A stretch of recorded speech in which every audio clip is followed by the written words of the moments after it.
No, tranquilo, que no. Sí, no os voy a entretener mucho.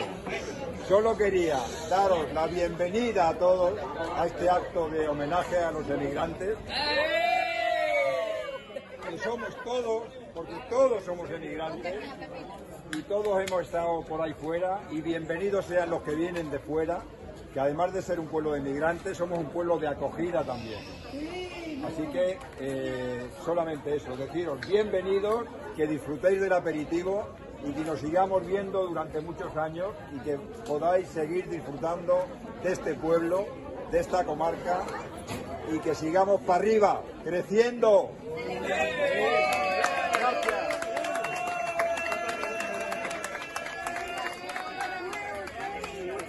Muchas gracias.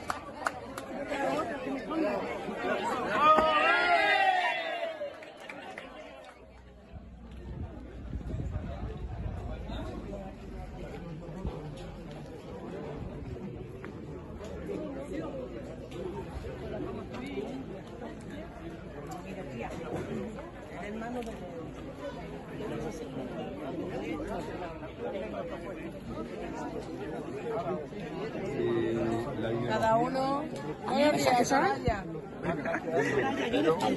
Lola siempre me dice, a mí tampoco me saques. Qué niña tan Un megáfono portátil.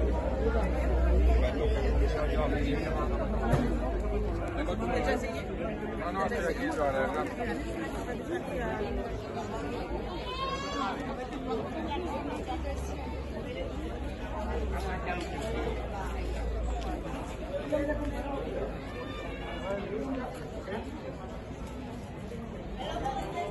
Mira ahí.